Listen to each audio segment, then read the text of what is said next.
Hey there, welcome back to the Path to Zion podcast. We are rediscovering the ancient way. Visit us online 24/7 at pathtozion.com. If you want to send us an email, you can do that, especially in the middle of this series. You might want to send me some hate mail. You might want to say, hey, brother, that really challenged me. You know what? I'm open to that. Whatever the case, I'll read it. I'll love every second of it, even if you're coming at me. That's okay. Bring it. We can talk about these things as mature people. Self-controlled, led by the Spirit, we can be okay. But send us an email at pathtozionpodcast@gmail.com. That's the place to do it. I'm going to make sure I calm myself back down. I get a little worked up with these things, not because I'm some angst-driven, anti-political guy, but because I just have a perspective that I don't know where it is. Because I don't pick a camp. I'm not interested in fighting with you, and I'm not interested in fighting with him. Don't want to. Not going to. I want to be a bridge builder. I want to say, you know what? I think there's a deeper thing here for us to see. I think there's some deeper things here for us if we just are willing to stop being so angry, stop being so prone to fight. We just chill. We just calm down a little and love one another, fueled by the Spirit in the path of Yeshua Messiah, so that we can be found in a kingdom not of this world. Can't be shaken. All these kingdoms down here, including this one, America, shaken. Whether it comes right now or whether it comes in 1,000 years, I don't know, and it's sure not up to me. Come quickly, Yeshua. But it's not up to me. So we lean into the Lord. We deny ourselves. We lose our life for the sake of the Messiah, so therefore we find it. We walk on in the journey of sanctification, hoping that in mercy and in kindness and compassion, in his loving kindness, that Yahweh Eternal will look favorably upon us. Individually, corporately, nationally, globally, man, humanity. There's so much more going on the earth, friend, than this election. There's a whole lot more than just two men on the earth and in the heavens. There's a whole lot more going on. We ended last episode talking about Titus chapter 3. If you didn't watch it, I'm sure you missed the whole thing. You're going to have to go back. But we asked the question, are we doing these things that this says? In just a tiny recap, the church has to ask if we have in fact been changed. If we have a former condition where we used to hate one another, be driven by malice and envy, were foolish, disobedient, led astray, and slaves. Is there a but now reality for us as the church, individually and corporately? Are we even rightly positioned to have a voice? Or are we still these horrible attributes of men who are not regenerated? We have to know these things. 1 Peter chapter 2, verse 13, submit yourself for the Lord's sake to every human institution, whether to a king as the one in authority, or to governors as sent by him for the punishment of evildoers and the praise of those who do right. For such is the will of God, that by doing right you silence the ignorance of foolish people. Now right there, most of Fox and Friends audience has it ingrained into their mind. Foolish people, ignorant ones. Yep, you can see it in your mind. All of the hours and hours of video clips you've seen of rioters and protesters. Vile people. Foolish, ignorant ones. Not me, though. Not us. Right? I mean, let's just be honest, church. Let's just be honest. The church of 2020 is so elite, so ascended. We're so above criticism. You're the ones with the problem. You're the angry people, not us. It's just not true. It's not true. It's not fair. Okay, so where am I? I got distracted. Act as free people. 1 Peter 2:16, act as free people and do not use your freedom as a covering for evil, but use it as a bondservant of God. Honor all people. Love the brotherhood. Fear God. Honor the king. Okay, here we are again. The same version, really. Different version of a verse that we've already read. Honor all people. Okay? Who are all people? All people. Humanity. Human beings. Honor them. Love the brotherhood. We're moving in. All people, honor. Brotherhood, love. It's that servanthood love. It's the we don't have time for all that. Fear Yahweh Elohim. Honor the king. Respect the one in the position. I'm not saying don't do that. I'm saying do that, but what I am saying is do that for whoever's in there, please. Please. Because I'm telling you, I hear so many people like, man, this coming week, it's going down. Oh man, things are going down. You're gonna have so many ticked off people. Whoever wins, you're gonna have this huge sect of people that are just irate and they're not gonna take it. They're all gonna flood the streets. No, it's just a matter of who. It's a matter of which side. Biden wins. Militiamen. Get all the guns, honey. Get all the ammo. Kick down the doors, man. We're not taking it. We're overthrowing. Or Trump reelected. Antifa. Evil men. Gonna riot in the streets, break things, steal televisions. Just like they've always done. But my question is there anyone that can be okay on the other side? Christian church, hello?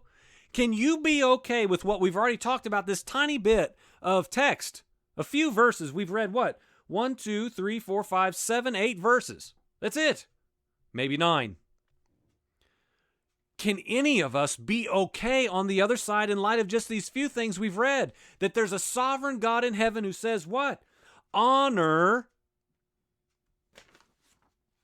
I don't have time to go over all these things we've already talked about. But in this specifically, honor the king. Honor all people.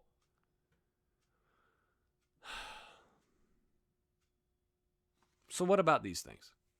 Because this is the hypocrisy of the church. It's undeniable. Nobody can argue this point with me. Nobody's effectively argued this point away. They just go, it's true, but it's still what I'm going to do.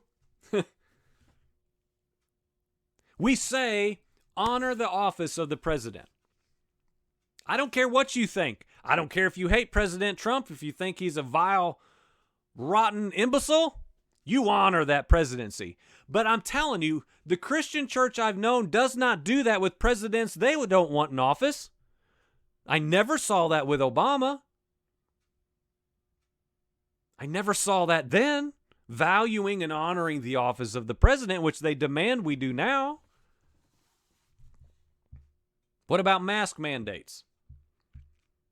If we're going to submit to human institutions, what about mask mandates? What about gun laws? What about limitations that remove your freedoms? What about those things? If that's the law of the land that gets changed, because we know there are amendments, that's what all of Christian America and patriotic agenda stakes its claim on, amendments to laws, changes, rights being changed and shifted. And so if we believe this verse, to submit ourselves for the Lord's sake to every human institution and to the ones in authority, what about when the ones in authority and the human institutions change the laws and limit our freedom? According to this, now maybe I'm just really ignorant. But from a simple reading, it would seem we could simplify this and say, okay, then we submit to the laws, to the human institutions, to the ones in authority. Not just when we agree with them, like them, and feel like that's what we're supposed to be entitled to have. It doesn't make sense. So what then? What about all these things that we don't like and we don't agree with, and we say, they're stealing my freedom? Well, we revolt. We stand up. I hear it all the time. Take a stand. We are not putting up with this. We're Americans. It's hypocrisy. Because we say to the other Americans who are saying, well, we don't want to do this way. Well, you don't have that right to say that. You can't do that here. Hey, get out. I literally, I do this with regularity. I can't make sense of that. I can't understand in my mind this rationale, this thinking. I just can't do it. So the rules and laws we agree with, we submit to. The ones we oppose and use Scripture to defend our positions, nope, we deny it. Won't do it. Not taking my liberties. Doesn't it seem like a double standard? Laws, edicts, human institutions and authorities, well, when we side with them, we do them, and when we disagree with them, we don't. I don't understand. Isaiah 5, verse 20. Woe to those who call evil good and good evil.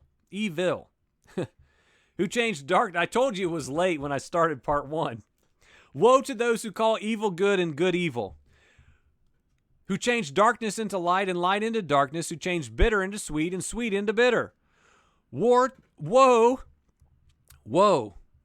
to those seeing themselves as wise, esteeming themselves as clever. We're just going to have to keep moving. I've got too much stuff. Friends, I say this in many, many, many, many, many facets of Christianity. I feel like there is such an elitist mindset in the church. We have it together. We have it right. We have God's favor. We have God's blessing. We have His approval. We know what He wants. You don't. And you wouldn't want it anyway. So just listen to us, do what we say, and you'll be fine. I don't buy it. I think we esteem ourselves, see ourselves as wise too much. People say character doesn't matter when we're talking about this president in particular. Character just doesn't matter. Who a person is, how they act, how they speak, how they honor or disrespect others, how they slander, how they demean people. Doesn't really matter. How they degrade their peers. None of this matters. All of this is irrelevant. I don't understand. I thought character was a defining attribute of these things that you can see in the heart of a man. Doesn't matter. Stop scrutinizing everything he says. Stop talking about why he says that stuff. Who cares? So he blatantly calls a woman names that's like something off of a playground at the kindergarten schoolyard. Who cares? Why are you all talking about all that stuff? Doesn't matter. I believe it matters. We, of course, know that God opposes the proud, but gives grace to the humble. Proud, arrogant, the best, the ones who are full of themselves, Yahweh rages in battle against the proud and haughty, is what that means. He rages in battle against. He opposes, which is showing oneself above others. Preeminent, an overwhelming estimate of one's means and merits, despising others and treating them with contempt. Sounds a lot like this nation in our greatness, in our Babylon-esque tower building life. We want to be the best. We're going to be the best at all costs. Psalm 138 verse 6, for the Lord is exalted, yet He looks after the lowly, but He knows the haughty from afar. Don't want to be that guy. Matthew 23:12, whoever exalts himself shall be humbled, and whoever humbles himself shall be exalted. I want to humble myself. So we'll start to just bring this to an end. And one good point to just drive home, because I've heard so much stuff the last several weeks about how everybody's just saying simplified. If you're really a Christian, you have to vote this way because the Democratic side is pro-abortion.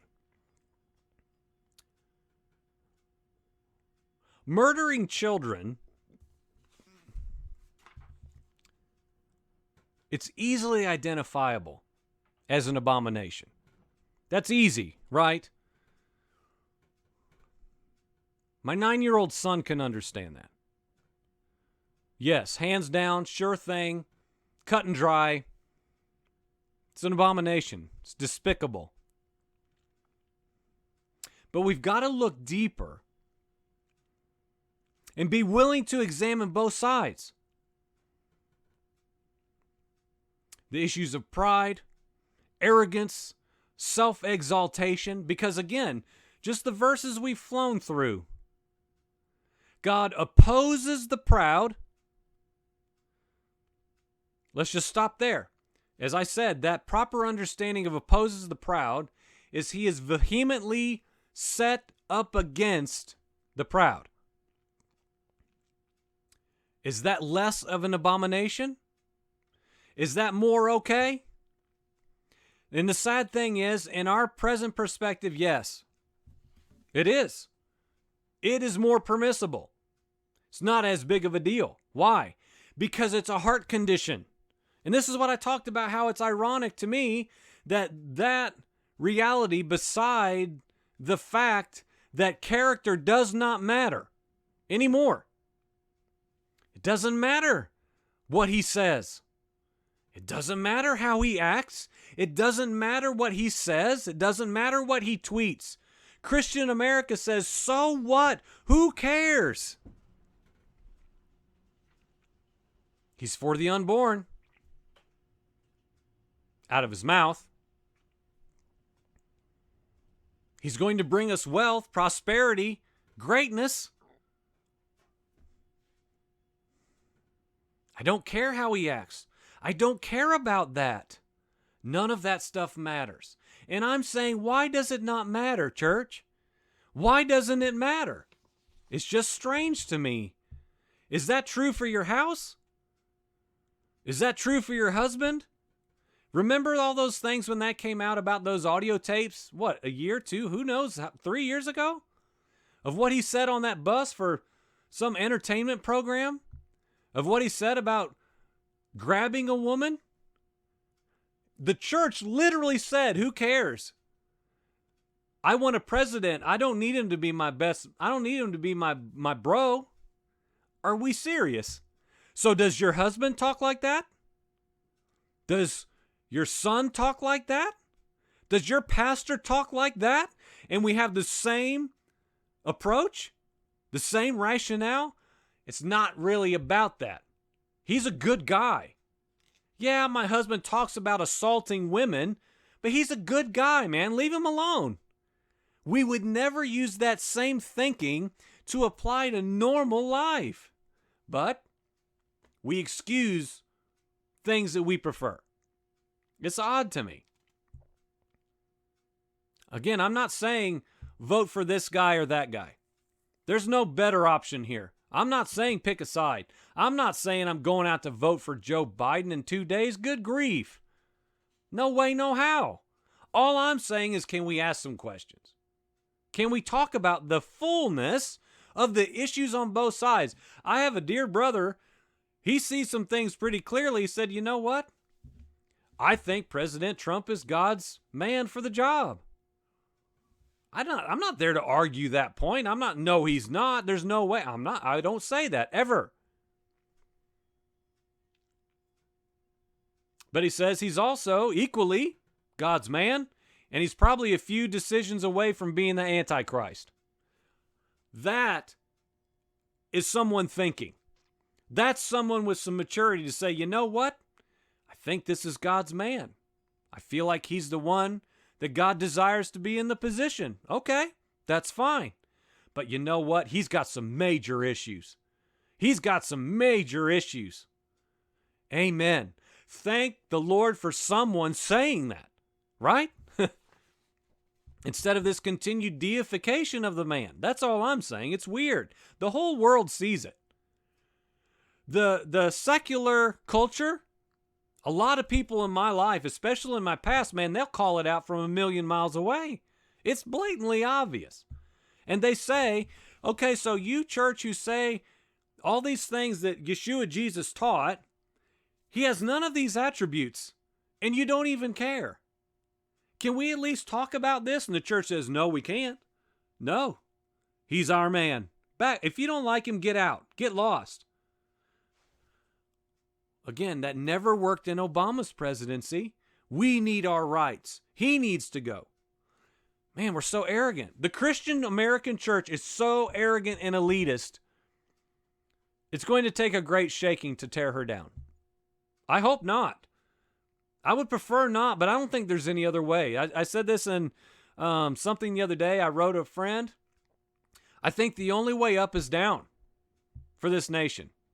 My opinion. I think the only way up is down. We have to become dependent. We're too self-sufficient. We squandered blessing. Can we at least be willing to dialogue as a mature individual that's not hypocritical and so judgmental that people hate us? Why do people hate us? Again, it's not because we're so much like Jesus. Well, people can't stand the religious right because they hated Jesus. Really?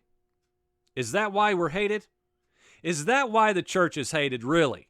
Because we're so much like Jesus? No. I'm not even going to say, well, maybe. No. No way, no how. Christian America must wake up and realize that the secular majority, okay, listen, we're almost done. My opinion, my vantage point, that's all this is. No news broadcast is going to call me up and interview me tonight. How about you? This is just us sitting here talking.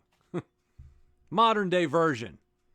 Christian America, in my opinion, must wake up and realize that secular majority is number one, just as American as you. Hear what I'm saying. Secular America is just as American as you. In most cases, their fathers, their grandfathers, their great-grandfathers, been here as long as yours. Maybe longer. Americans. And they're not hating you because of your love for Jesus. I'm sorry. In most cases, not all, but in most cases, secular majority can't stand the church because of her hypocrisy. Because she's hypocritical. Not because she's so much like the Messiah. Come on now. She's arrogant. She's haughty. If you want to vote for Trump, that's fine. Go and do that and get your sticker and honk your horn and get in the Trump parade. That's fine. If you're willing to ask some of these questions. To read these verses in light of your vote. And why you do what you do. Do you know?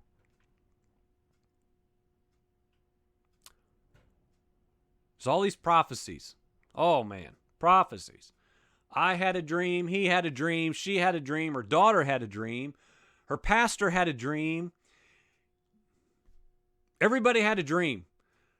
Trump's getting in office, favor, blessing, cheap gas prices, stock market up, money, money, money, churches is going back, pandemic's leaving, vaccines are coming, unless you don't want a vaccine, and then they're the enemy, and they're not coming because you don't need them. You know, it's all a matter of what we choose to like, prefer. God's favor, God's favor, God's favor. As long as a Republican is in the office, of course, right? If Joe Biden gets in, God's out of here. No hope. Is it really that simple? Is Yahweh God, the sovereign Elohim, is he so easily just like, as long as that guy's in there, oh wait, I'm sovereign and I put him in there. We already read that. Doctrine, obliterated. We got to know what we're saying, friends. We've got to know what we're saying. Seriously, vote for Trump. Vote for him. That's fine. This is no, I don't know, hippie Jesus, vote for Jesus. Do a write-in and vote for Jesus. Look, Jesus doesn't want to be president of America, okay? That's just a little bit small for him. He's kind of ascended to the highest heaven and exalted over every king, prince, ruler. I think he's okay. Don't write him in. He doesn't want it. But please at least be willing, church, Christian America, please at least be willing to say that he is a man. Overrun with arrogance, pride. He's willing to do anything to get your vote. And I would just put this in there. Is it possible he wants the evangelical vote so bad, we're eradicating abortion? Hey, did that work? The numbers are up? Yeah, we're eradicating abortion. I'm just saying, is that possible? You know anything about false flags? You studied 9/11 any? You know anything about things that happen in rooms where you and I will never be allowed into, where things are already decided and in motion, and we're just kind of puppets? We're informed what we need to know. Other men have things taken care of. Is it possible that this one mere man isn't really calling the shots here? Is that possible? Come on now. Is it possible? Are we really so blind and negligent that we can't entertain that being a possibility? Man, I hope your eyes are open to that. All this woke nation business. Oof, not sure how woke we are. It's my opinion. Although I think it's impossible, I've already said that, I don't think Biden has a chance. I'm not sure he's mentally capable. I've probably not watched 5 minutes total of him speaking, but my goodness, the guy's got some problems. Wow. It's remarkably notable that I'm not sure of his mental condition. I don't know. It's weird. But if he wins, okay? If Joe Biden wins election 2020, if he wins, please, Christian American Church, patriotic, gun-toting, militiamen, please, calm down. Now, prepare yourself now at the what if. Oh no, because man, I've literally seen these videos where people like cry and if Trump doesn't win, oh gosh. And these are Christians most of the time, They have the Bible and the American flag. The American flag with Jesus here and the American flag with Trump over there, they're pretty much synonymous. But if Biden wins, please be mature. Please adhere to what you've been shouting from every corner of evangelical Christian America, which is what? Honor the seat of the president. Honor it. If you mean that now, honor it no matter who's in there. If we're going to be fair, true, godly men. Remember, we go back there? We're going to end. I think we'll grab that page and we'll end with that one. Pray for him. If Biden wins, pray for him. Pray, intercede. Beseech the Father for that man if he is put in place, as we've already read, by Yahweh God. Humbly set yourself to trust in the Lord. Just the same as if the man you want to win gets in. Same. Set. Dependent upon God, man. This is just a teeny tiny grain of sand kingdom of men. I don't care what anybody says about prophecy and tribes of Israel and all the things that have to happen here, man. I'm telling you, we have to have all this stuff in the proper context of this is just a tiny little blip of God's plan.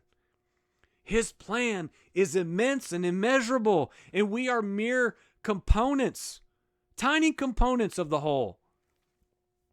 I think we need to find our place in humility. All right, so where were we? Because that was so awesome. Where was the one talking about being quiet? Where are my notes? Yes, 1 Timothy 2, we're going to end it with this. 1 Timothy 2, 1 through 2, first of all, then I urge that supplications, prayers, intercessions, and thanksgivings be made for all people, for kings, for presidents, and all who are in high positions. Why? That we, God's people, may lead a peaceful and quiet life, godly and dignified in every single way. Friends, please, set yourself now. As a nation is all this turmoil and so much angst and, oh man, you don't know what's coming on Wednesday morning. I hope your fridge is full and your guns are loaded, man. It's going down. Friends, all those things in their own place, man. Do what you need to do to prepare. We've done things. I talk about it all the time. But can we be peaceful and quiet, godly and dignified? Please, Christian American Church, shake off the dust of all this elitism You want to make something great again? Let's make the name of Yahweh Elohim great. He is our banner. He is our everything, not this kingdom of men. I pledge allegiance to him and him alone, period. Nothing else. He's it. He's it. He's my king. And down here, in this nation of men, I'm going to be honorable. I'm going to pray. I'm going to intercede. I'm going to have my proper place submitted to authority. I've got no problem with that. But it's going to be in a right perspective, from the perspective of the Father, as I long to be pleasing in his sight, in my place, humble, godly, honoring. So let's do that, friends. Can we please do that? As this election's coming, chill. It's okay. Yahweh God is sovereign, perfect. He already knows every single thing in the future of humanity, not in the future of America alone. The future of all mankind is capably in his hands. Visit us at pathtozion.com. Go there, won't you? If you're new to this, that is an audio podcast. We list several episodes, 4 or 5, maybe a day on a good week. And it's almost 2 years old. There's a lot of content there. You can sign up there for an email newsletter. You remember those things? They're still around.